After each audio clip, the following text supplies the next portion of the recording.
ايها الاحباء ديالي، اليوم جيت نصور لكم واحد الفلوغ في واحد المنطقه سياحيه بالاطلس المتوسط اللي كتسمى زاويه افران.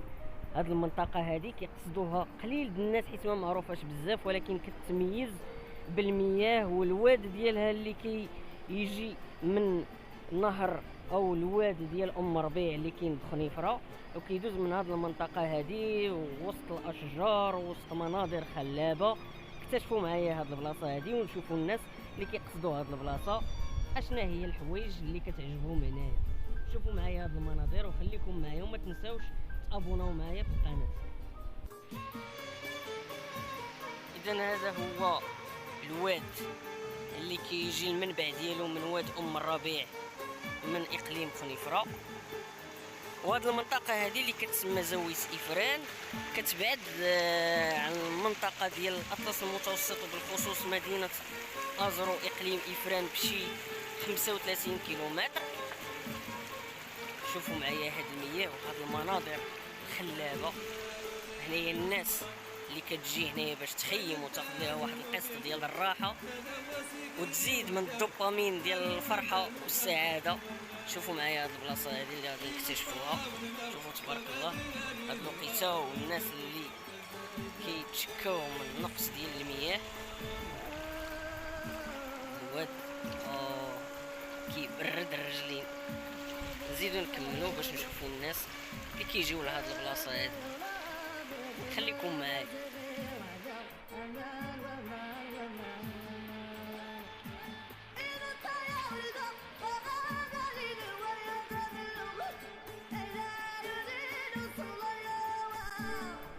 فعلا مناظر خلابه. غادي نزيدو نكتشفوا هاد البلاصه هادي اللي انا براسي كنجي ليها اول مره.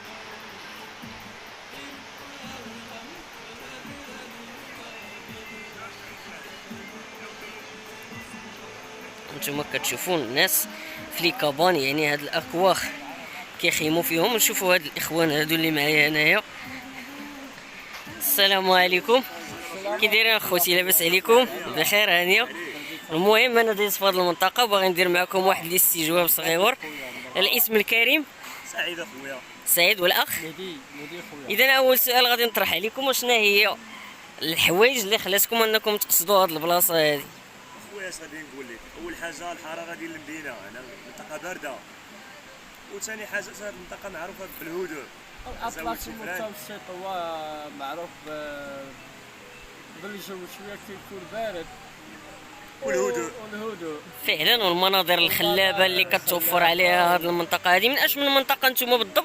احنا جينا من ازرو خويا. من مدينه ازرو، والاخ كذلك من مدينه ازرو. اخوان هنا منطقه زاويه افران هي معروفه بالشلالات ديالها والماء ديالها الطبيعي والجو ديالها زوين والمناظر خلابه.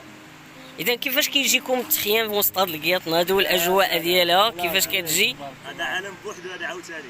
هو بزاف ديال الناس ما كيعرفوش القيمه ديال الناس اللي كتجي تخيم هنايا وسط هاد الجبال وسط هاد المناظر والاشجار والارتفاعات ديال الاطلس المتوسط. شكرا لكم وسمحوا لي نكمل مع الناس، وعطله سعيده ونتمنى لكم الراحه. شكرا لكم. شوفوا هنايا واحد السيده، حيت هذه منطقه نائيه ما كيكونوش لا مطاعم لا والو. ديروا معها واحد الاستجواب صغير. السلام عليكم، كي دايره الشريفه؟ لاباس عليك؟ بخير؟ الله يرحم الوالدين. المهم انتيا كتسكني في هاد البلاصه ياك؟ متشرفين. الاسم الكريم ديالك؟ حليمه الزاويه. اذا باينه من هذا المنشور هذا انك كديري الطاجين، المسمان، الشاي، الشوايه، الناس باثمنه مناسبه ياك؟ اييه هو راه مصور تبارك الله. وهذا الشيء تقليدي. الناس اللي ما كيعرفوش هذه المنطقه باش يجيو يزوروها ويجيو عند السيده حليمه، مرحبا بهم. انتم كتشوفوا المسمان والفران التقليدي ديالنا. اذا اي واحد، والخبز كذلك، طاجين، كل شيء هنايا تبارك الله. واش كيكون بعدا شي شويه ديال الاقبال من عند الناس ولا شي شويه؟ حتى حنا خصنا نديروه من عندنا باش حتى الناس يجيو حتى هما يديروا. دابا المشكل هي الناس ما كيعرفوش هاد المنطقه. الناس عاد يعرفوها ويقولوا عندنا مزيان. وبالنسبه لهاد البلايص اللي كتكريهم واش كيكونوا باثمنه مناسبه للناس ولا كتجيهم شي شويه غاليه؟ شويه تنديروا مع الناس، نتعاملوا مع الناس. ايوا لا على قدو. ايوا خص حتى الناس يشجعوا شي شويه السياحه المحليه، وراه الاثمنه راها مناسبه كما كتشوفوا معايا، كلشي تقليدي هنايا والراحه ديال البال وكلشي. غادي يشكروا لنا الناس في الزاويه ديالنا. لا لا تبارك الله راه باينه، الله يعطيك كل ما كتمناي. اذا غادي نكملوا الفيديو ديالنا باش نشوفوا شنو كاين القدام عاوتاني باذن الله. اذا غادي ندوزو نشوفوا الباقي ديال الناس اللي كيخيموا هنايا كيفاش كتجيهم هاد المنطقه هادي. بعض الاخوان هنايا واخا غادي نديرونجيهم شي شويه على الراحه ديالهم، ولكن ما فيها باس نطرحوا عليهم غير واحد السؤال ولا جوج. السلام الاخ ديالي، كي داير؟ لاباس عليك؟ بخير؟ هانيه؟ كلشي مزيان؟ الاسم الكريم اخ بدر. متشرفين خويا بدر. ناش من منطقه خويا بدر؟ من اكادير. مرحبا بك من الجهه ديال سوس. المهم حنايا من الجهه ديال الاطلس وكنحاولوا باش نعرفوا بالمنطقه ديالنا. اذا واش اول مره كتجي لوادي فران؟ اذا زرتيها من قبل. اشنا هي الحوايج اللي عجبتك في هذه المنطقه هذه؟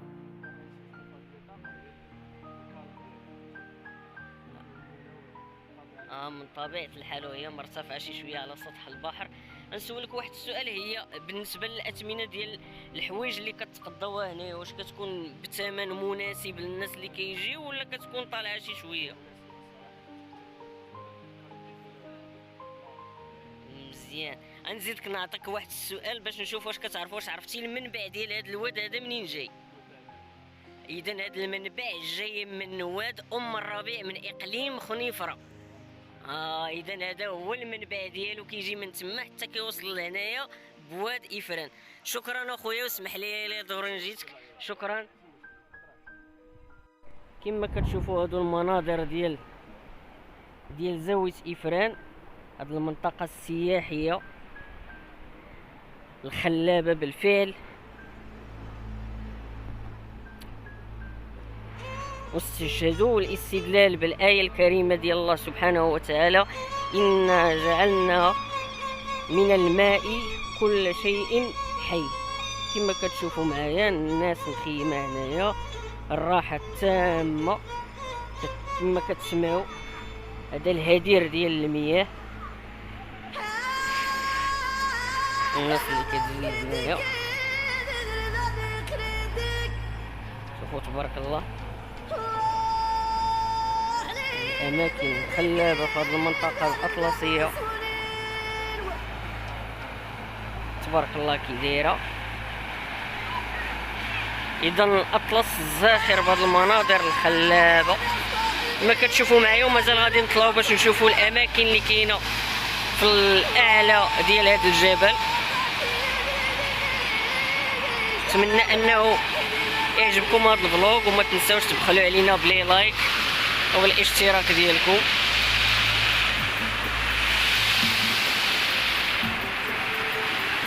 كما كتشوفوا كلشي تقليدي هنايا، وهاد القنطره اللي مصنوعه بالخشب والاحجار والطين ها هي.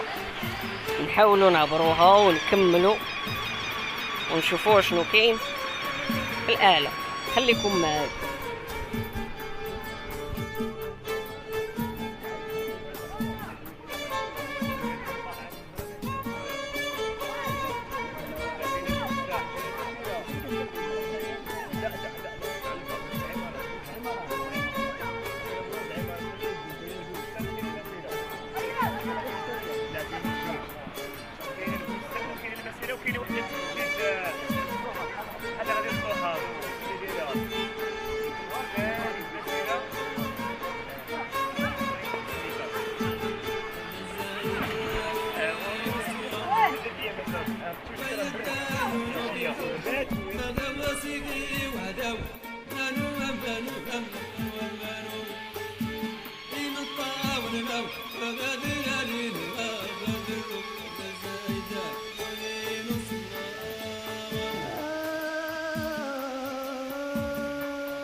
شوفوا معايا حنا طالعين من الجبل،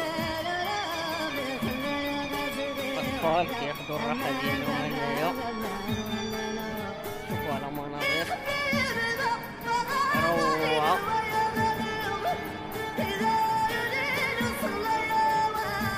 وهذا لو اسي سبغ ولا والو